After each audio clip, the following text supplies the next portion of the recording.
Driver behind SUKA flyover incident hike on drugs, dan man remanded for 4 days starting yesterday after testing positive for methamphetamine. Betul lah apa yang dikatakan, di mana pemadu trailer yang merempuh perancah SUKA telah pun diremand 4 hari, dan apabila telah pun ditahan dan juga laporan air kencingnya telah pun diterima, di mana pemadu trailer tersebut didapati positif dadah jenis methamphetamine. City Traffic Investigation and Enforcement Chief Assistant Commissioner Zulkifli Yahya said the 40 years old suspect test positive for drugs after a urine test at the Dangwangi District Police Headquarters. Itulah dia yang mana saya sebutkan tadi, dan pemadu trailer tersebut telah pun diremand selama 4 hari dan bermula hari ini sehingga 7 Mac 2021. Okey, itu dia berkaitan dengan insiden yang berlaku di Lebuh Raya Bertingkat Sungai Besi Ulu Kelang ataupun SUKE.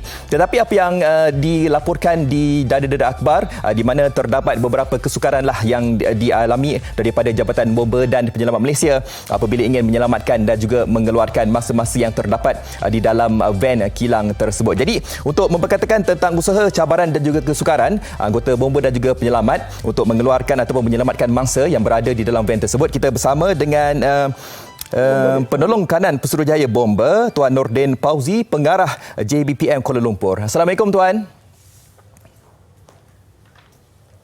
Tuan Nordin. Ya, Tuhan. Assalamualaikum Tuan.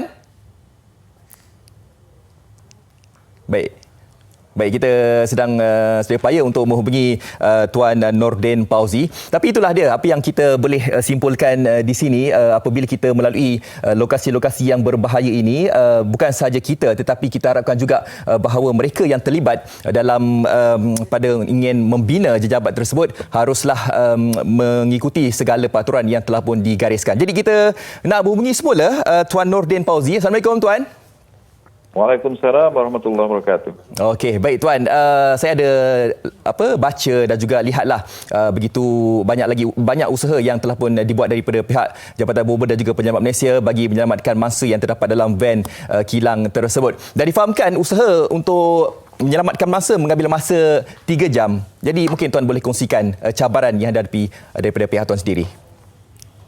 Okey, terima kasih pihak TV3 atas jemputan untuk menyertai program MHI ini.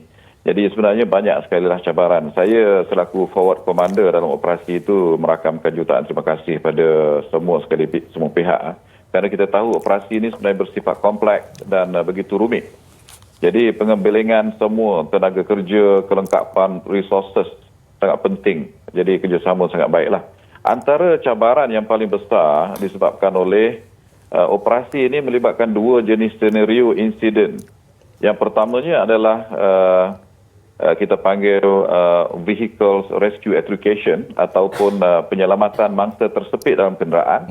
Ditambahkan lagi dengan bangunan runtuh ataupun kerangka runtuh, building collapse. Jadi 2 senario. Kalau katalah untuk vehicle rescue education sendiri pun adalah sukar, apatah lagi ditambah lagi bangunan runtuh.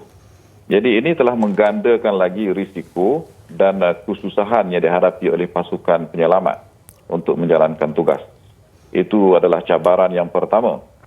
Cabaran yang kedua, sebenarnya runtuhan yang berlaku yang pertama itu masih lagi ada potensi untuk berlaku secondary collapse. Jadi bangunan ataupun struktur masih tidak stabil dan hilang keutuhan, serta hanya terikat ataupun terlekat pada sambungan yang cukup lemah yang boleh berlaku falling debris pada bila-bila masa saja. Jadi ini mengakibatkan kesukaran untuk pihak petugas ini menentukan persekitaran kerja yang selamat.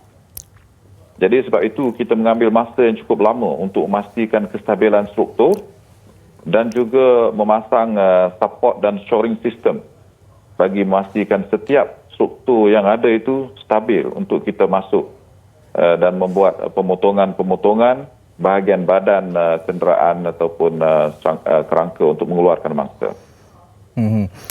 Tuan, dan saya percaya ramai juga di antara kita yang tertanya-tanya juga sebab ada yang mungkin tidak berada di lokasi kejadian.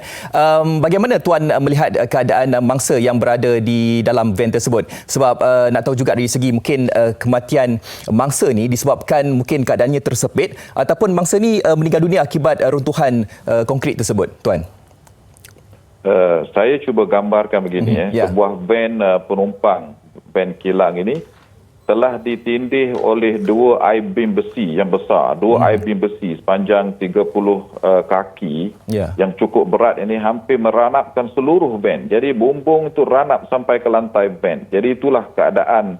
Jadi mangsa itu terhimpit ke dasar dan tempat duduk van. Jadi bahagian atas bumbung itu telah pun rosak dan saya bayangkan kemusnahan ini boleh mengakibatkan mangsa telah pun terhentak di bahagian kepala. Jadi sebab itu kita lihat mangsa yang menjadi penumpang adalah antara yang paling ramai yang tercedera ataupun yang meninggal.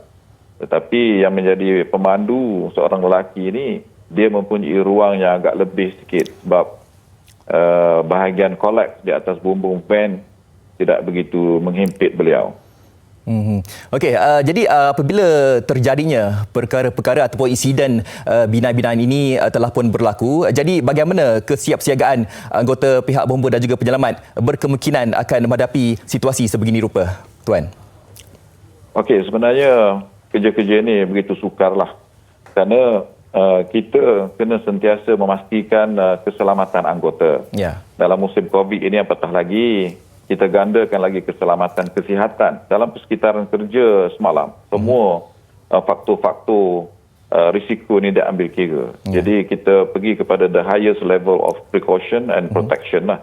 Jadi semua kelengkapan PPE dipakai di persekitaran ini dan kita pastikan individu yang mempunyai kepakaran, mempunyai kemahiran dan juga PPE yang betul sahaja dibenarkan masuk kepada red zone bagi mengelak kejadian-kejadian yang kedua. Juga kita bersyukur kita mendapat banyak bantuan daripada pihak construction untuk mengangkat menggunakan kren. Kerana rescue tool yang dimiliki ini ada limitasi dia. Malah kren pun sehingga 3 buah kren untuk mengangkat struktur ini yang juga membantu memberi ruang kepada jabatan bomba sedikit sahaja ruangan yang diperlukan untuk kita masuk dan memotong serta memotong kerangka kenderaan. Tidak penuh, kita tidak mengangkat sepenuhnya. Kita mengangkat sedikit saja bahagian dan kita terus masuk untuk potong. Jadi secara keseluruhannya persiapan jabatan ini dari segi teknikal, dari segi kelengkapan dan juga dari segi keselamatan perlu sentiasa mantap. Betul, dan hasilnya telah pun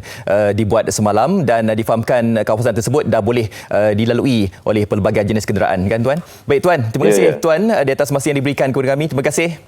Terima kasih banyak. Okey, baik. Alhamdulillah kita telah pun bersama dengan penolong kanan Putrajaya Bomba, Tuan Nordin Fauzi, pengarah JBPM Kuala Lumpur yang mana memperkatakan kepada kita tentang usaha dan juga cabaran daripada pihak bomba sendiri.